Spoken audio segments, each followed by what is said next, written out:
jalan-jalan namanya. Deh. Halo Mas. Aduh, akhirnya kita nggak boleh lah. Oh iya, nggak boleh ya. Duduk kita tunggu. Tunggu apa lagi Mas? Mulai apa? Mulai ibadah. Oh, sudah mau mulai ibadah? Iya, hari ini kan kita mau ajak adik-adik untuk jalan-jalan loh, Wow, senang sekali pasti adik-adik di rumah. Kita sapa dulu dong adik-adik kita. Halo adik-adik, apa kabar? Pasti semua baik-baik. Rosa senang sekali hari ini hari yang spesial mau mengajak adik-adik ikut jalan-jalan. Iya betul, saya senang sekali loh. Aduh, lamanya tidak pergi jalan-jalan. Iya? Wow, kenapa sih Rosa bisa senang? Itu kita bisa jalan-jalan sambil memuji Tuhan. Ih, sepertinya ada lagunya Rosa. Oh iya kah? Iya. Yang mana Ingat, itu? saya bergirang. Oh iya betul. Iya kan? Kalau begitu adik-adik kita memuji Tuhan yuk dengan satu pujian yang mengatakan Saya bergirang. Ayo kita bangkit berdiri. Langsung aja, baik adik-adik yang ada ditemani mama, papa, koko, mimi, atau cici. Ayo kita saling bersapa-sapa, kita nyanyi Saya bergirang, ya.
Kami bersuka cita karena kami boleh bersama-sama lagi datang beribadah kepada Tuhan. Walaupun di rumah saja, kami mau sungguh-sungguh memuji dan memuliakan nama Tuhan. Kami serahkan ibadah sekolah minggu kami ke dalam tangan-Mu, Tuhan yang memimpin dari awal sampai selesai. Terima kasih Tuhan, dalam nama Tuhan Yesus kami berdoa. Amin. Rosa, sudah siap jalan-jalan? Iya dong, kita mau pergi jalan-jalan. Iya, adik-adik di rumah juga sudah siap jalan-jalan ya? Siap. Iya, walaupun di rumah saja, tapi kita bisa jalan-jalan melalui virtual. Loh, aja kalian hari ini sambil memuji Tuhan, Lose. Oh iya kah? Iya, kita mau pergi ke beberapa negara nih, Lose. Ke Cina, ke India, dan ke Inggris. Ih, ada lagunya itu Lose. Iya dong, ada pujiannya. Yesus di dalam rumahku menggunakan 4 bahasa. Iya, kalau begitu kita ajak teman-teman kita yuk. Adik-adik memuji Tuhan. Memuji Tuhan lebih semangat sambil mengikuti jalanan kita. Iya, betul. Sama-sama kita di Indonesia ya, masih di Indonesia. Jadi bahasa Indonesia. Yesus di dalam rumahku. Yesus di dalam rumahku, senang-senanglah, senang-senanglah, senang-senanglah. Yesus di dalam rumahku, senang-senanglah, senang-senanglah. Kita kemana, Lose? Ke Inggris.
akan mendengarkan pujian dari teman kita, Fania.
Halo adik-adik, wah senang sekali ya kita bertemu kembali di dalam sekolah minggu GKY Makassar. Ya, walaupun dalam keadaan seperti ini, kita tetap bersyukur kepada Tuhan masih beri kesempatan untuk beribadah bersama-sama.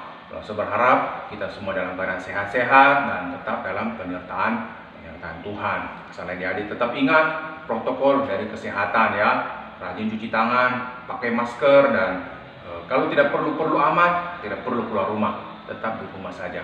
Oke adik-adik. Nah, sebelum kita masuk dalam firman Tuhan, mari kita berdoa terlebih dahulu ya. Tuhan, terima kasih untuk pagi hari ini kami mengucap syukur kepada Tuhan masih diberi kesempatan untuk mendengarkan dan memuji memuliakan nama Tuhan. Kami berdoa Tuhan untuk penyampaian firman Tuhan yang akan kami dengarkan. Tuhan Yesus menolong agar kami boleh mengerti dan kami boleh melakukan firman itu. Dan firman itu bisa menjadi penghiburan bagi kami di saat-saat yang seperti ini. Terima kasih Tuhan, kami serahkan firman ini ke dalam tangan Tuhan. Tuhan menolong kami boleh mengerti firman Tuhan. Dalam nama Tuhan Yesus, kami sudah berdoa dan mengucap syukur. Amin. Nah, adik-adik, hari ini kita akan membahas kitab 2 Timotius. Nah, pembacaan kita pada hari ini terambil dari 2 Timotius 1 ayat yang ke-7.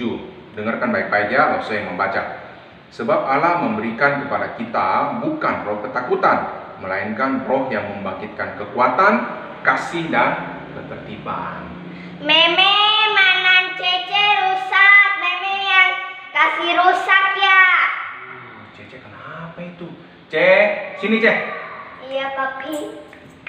Kamu kenapa bertengkar sama Meme? Meme mah Cece punya mainan rusak. Oh, dirusakin sama Meme. Iya. Udah, kamu yang sabar. Kan Tuhan ajar kita tidak boleh marah-marah. tidak boleh bertengkar, apalagi sama meme. Nanti papi liatin mainannya ya, bisa diperbaikin, kita perbaikin ya. Tidak usah marah-marah lagi. Ayo sana, harus saling sayang dong sama meme. Mengerti? Mengerti, Papi. Ya sudah, kamu sabar ya, main lagi sana sama meme ya. Oke, Papi. Nah, adik-adik, pertengkaran seperti itu sering terjadi dalam kehidupan kita sehari-hari, adik-adik. Tetapi kita masih tetap ingat bahwa jadi anak Tuhan itu mesti sabar. Tidak boleh sedikit-sedikit bertengkar, sedikit-sedikit cari masalah sama orang. Nah, itulah yang diajarkan oleh Tuhan, adik-adik. Nah, adik-adik, kita akan membahas tentang kitab 2 Timotius. Dari seluruh kitab 2 Timotius ini, serangkum beberapa poin ya, kita dengarkan ya. Poin yang pertama, mengikut Tuhan adalah memikul salib. Memikul salib itu berat dan berarti siap menderita buat Tuhan, yang pertama. Yang kedua, berhati-hati terhadap pengajaran yang sesat, yang pada saat itu pengajaran itu terjadi di kota Efesus, adik-adik. Yang ketiga, bagaimana keadaan orang pada akhir zaman. Yang keempat, bahwa iman kita harus terus bertumbuh. Dan yang kelima, memenuhi panggilan pelayanan. Nah, adik-adik, di dalam surat 2 Timotius ini, surat yang ditulis oleh Rasul Paulus. Kepada siapa? Kepada seorang yang bernama Timotius, adik-adik. Nah, Timotius ini adalah seorang gembala jemaat yang ada di kota Efesus. Pertama-tama, Paulus mengucap syukur untuk iman yang dimiliki oleh Timotius, adik-adik, dan tetap memberikan nasihat kepada Timotius untuk mengubarkan semangat untuk mengabarkan Injil. Karena Allah memberikan kepada kita bukan roh ketakutan, tetapi roh yang membangkitkan kekuatan, kasih, dan ketertiban, adik-adik. Nah, adik-adik, kondisi Paulus pada saat menulis surat ini, adik-adik tahu dia dalam keadaan di penjara, kemudian kondisi fisik yang kurang sehat, adik-adik. Tetapi Paulus tidak menyerah, adik-adik, tetap menyampaikan firman Tuhan, tetap memberikan nasihat walaupun dalam kondisi yang tidak baik, dan memberikan perhatian kepada teman-teman yang seiman dan senantiasa memberikan kekuatan dan semangat buat mereka. Nah, hal inilah yang bisa kita contohi dari seorang Paulus, adik-adik. Kadang-kadang kita kalau dalam keadaan susah, lagi keadaan menderita, itu tidak mempusing orang lain, adik-adik. Kita pikirin diri kita dulu lah. Kita sudah beres, baru kita pikirin orang lain. Nah, seperti masa-masa seperti ini, kita dalam kondisi yang dikena wabah COVID ini, adik-adik ya, banyak orang di luar sana yang sudah tidak bisa makan, yang sudah kelaparan karena papanya tidak kerja, tidak ada pekerjaan, tidak ada uang, adik-adik. Nah, kita kadang-kadang tidak pikir di situ, kita pikirkan pokoknya saya aman dulu lah, saya bisa makan dulu, orang lain tidak pusing, begitu ya. Nah, disinilah Rasul Paulus mengajar kepada kita dalam kondisi seperti inilah kita boleh berbagi kasih dengan mereka itu, adik-adiknya, bagi kebaikan yang kita terima dari Tuhan, adik-adik. Nah, adik-adik, di dalam surat ini Paulus juga berkata bahwa mengikut Tuhan itu tidaklah mudah. Ada banyak rintangan, ada banyak hambatan di dalamnya. Nah, Paulus berkata mengikut Tuhan itu seperti seorang prajurit atau orang tentara, begitu ya, yang berjuang untuk menjaga bangsa dan negaranya, tidak memikirkan diri sendiri, tapi dia melakukan pekerjaan dengan baik mau mati atau tidak, tetap menjalankan tugasnya. Supaya apa? Supaya komandannya atau atasannya itu senang dengan pekerjaan si prajurit ini, adik-adik, si tentara ini, adik-adik. Contoh yang kedua itu seperti olahragawan, gitu ya, yang berlatih keras untuk mengikuti pertandingan dan memenangkan pertandingan. Tetapi dengan satu syarat, mengikuti aturan yang ada di dalam pertandingan itu. Ya, saya kasih contoh, misalnya lomba lari, gitu ya. Nah, peraturannya mesti lari dengan cepat sampai ke garis finish baru bisa memperoleh kemenangan, adik-adik. Tapi kalau misalnya dia tidak lari, tapi dia naik sepeda motor, begitu ya, dia lebih cepat sampai ke garis finish, dan sampai garis finish dia merasa dirinya menang. Ternyata tidak seperti itu, karena dia melanggar aturan yang ada. Berarti tidak bisa dianggap sebagai seorang pemenang, adik-adik. Nah, contoh yang ketiga dalam surat ini berkata bahwa seperti seorang petani yang bekerja pagi, siang, bekerja keras untuk menggarap ladangnya, menggarap sawahnya, supaya dia bisa memperoleh hasil dari pekerjaannya itu, adik-adik. Nah, mengikut Tuhan seperti itu, adik-adik, menjalankan tugas dengan baik, menjalankan tanggung jawab dengan baik. Ketiga contoh ini mengarahkan kita kepada satu orang tokoh yang bernama Yesus Kristus, adik-adik. Tuhan Yesus yang datang ke dalam dunia ini untuk menebus kita, taat kepada Bapa di surga sampai mati di atas kayu salib, adik-adik.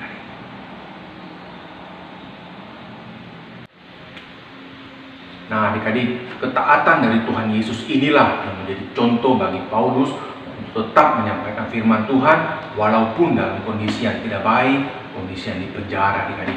Dia tetap menjalani panggilannya untuk mengabarkan firman Tuhan adik-adik. Nah adik-adik, kondisi jemaat yang ada di Efesus pada saat itu lagi bermasalah adik-adik ya. Jemaat yang digembalakan oleh seorang yang bernama Timotius adik-adik. Jemaat itu pada saat itu lagi mendapat pengajaran-pengajaran yang sesat adik-adik, pengajaran yang tidak sesuai dengan firman Tuhan. Nah di sini Rasul Paulus menasihati mereka supaya mereka berhati-hati dengan pengajaran yang sesat itu adik-adik. Pengajaran yang tidak sesuai dengan firman Tuhan itu adalah pengajaran yang sesat. Nah kalau mau tahu yang benar pun yang mana? Alkitab, bacalah Alkitab yang sesuai. Nah itulah isi firman Tuhan adik-adik. Nah Paulus juga menasihati mereka untuk jangan bertengkar, jangan mencari masalah begitu ya. Jadi seorang hamba Tuhan atau seorang anak Tuhan ya harus sabar, menghindari pertengkaran begitu ya. Nah fokus kepada tujuan kita. Tujuan kita itu apa? Mengabarkan firman Tuhan, mengabarkan Injil, supaya lebih banyak orang yang bisa datang kepada Tuhan dan bisa diselamatkan, memperoleh keselamatan dari Tuhan. Nah kalau kita perhatikan ya adik-adik ya, orang-orang pada masa kini itu punya berbagai macam perilaku ya. Kadang-kadang ada orang yang lebih mementingkan diri sendiri, ada orang yang sombong, suka pamer begitu ya, ada orang yang lebih mencintai uang, menyukai uang begitu. Ada juga yang suka membantah orang tuanya adik-adik. Nah, lo tidak tahu kita tipe yang seperti yang mana adik-adik. Tetapi lo semua ajar kita di sini bahwa itu semua perbuatan adalah perbuatan yang tidak menyenangkan hati Tuhan. Perbuatan dosa dan perbuatan yang membuat kita jatuh di dalam dosa adik-adik. Jangan melakukan hal yang seperti itu. Karena Tuhan ajar kita sebaliknya, ya, melakukan perintah-perintah Tuhan dan memenuhi panggilan kita untuk melayani. Nah adik-adik, sadar atau tidak ya, kita dilahirkan dalam dunia ini dalam keadaan berdosa. Nah langsung mau tanya satu pertanyaan, siapa yang pernah mengajar kita untuk berbohong? Langsung tanya, apakah mama kita di rumah ajar kita berbohong? Kamu kalau ini berbohong aja nggak apa-apa begitu? Atau guru di sekolah mengajar kita berbohong? Tidak. Tapi kok kita bisa berbohong ya?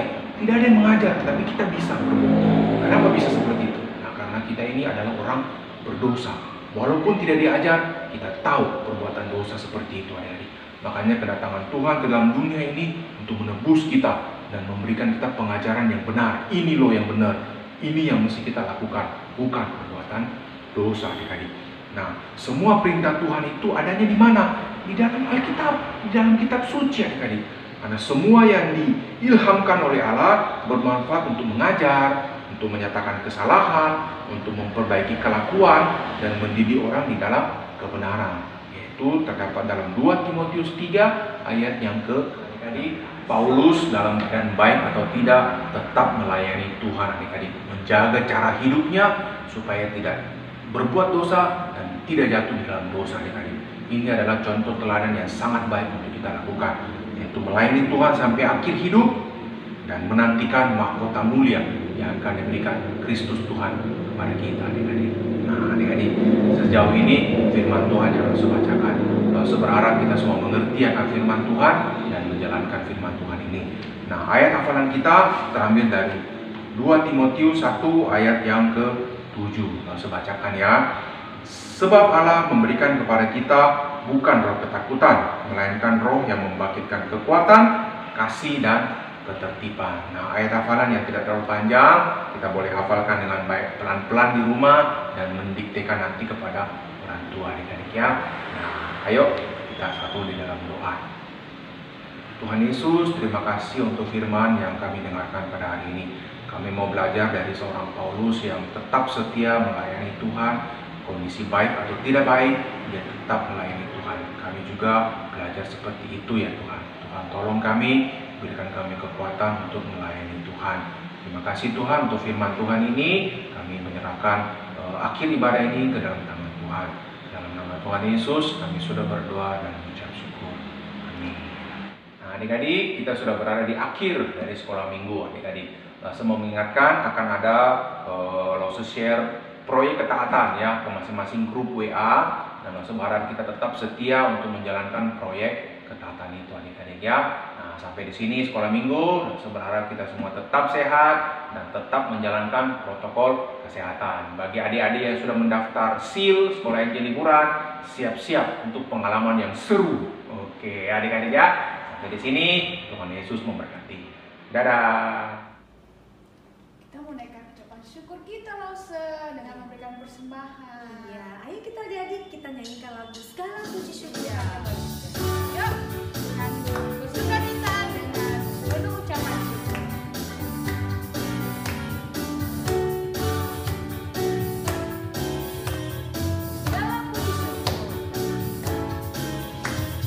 Segala puji syukur, segala puji syukur hanya bagimu Tuhan, sebab Kau yang layak dipuji. Kami mau bersorak tinggikan nama-Mu. Haleluya.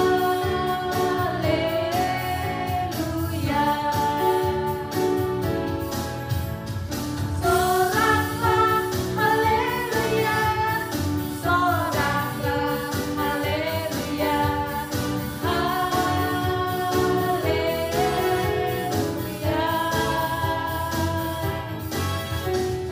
Soraklah haleluya, soraklah haleluya, haleluya. Soraklah haleluya. Soraklah haleluya, soraklah haleluya, haleluya.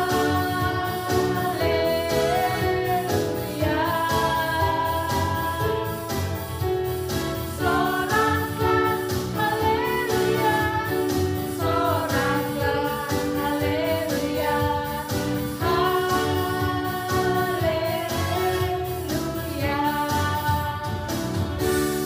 Yuk kita satu dalam doa. Amin. Ini siapa? Tuhan Yesus, kami sudah memberikan persembahan. Berkati dalam nama Tuhan Yesus. Amin. Kita mau kembalikan segala hormat kemuliaan bagi nama Tuhan Lause. Iya, kita nyanyikan pujian ya. Bapa, terima kasih.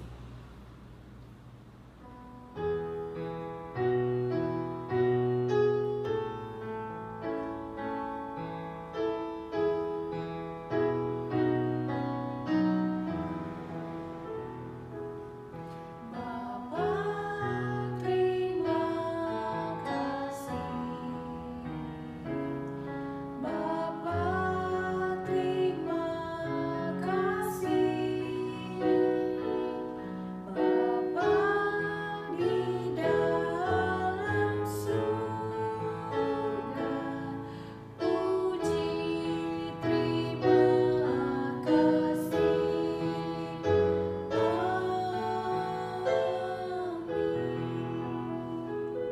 Yuk adik-adik kita bersatu dalam doa. Tuhan, kami bersyukur, kami berterima kasih Engkau sudah menyertai, memimpin ibadah kami hari ini. Kami boleh memuji Tuhan, kami boleh diberkati oleh firman-Mu. Sekarang kami menyerahkan seluruh kehidupan kami mohon berkat Tuhan atas kehidupan kami. Tuhan yang menyertai, memimpin, dan memberkati kami sepanjang minggu ini.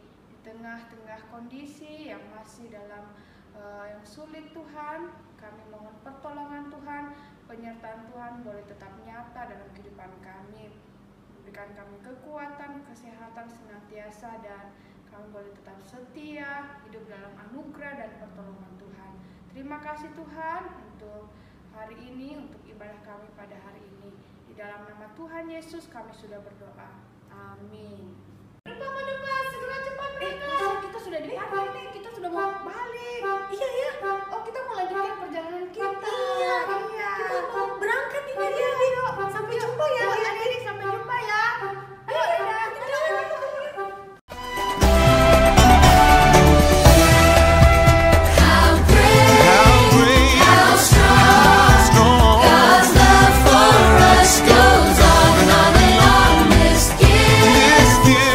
Share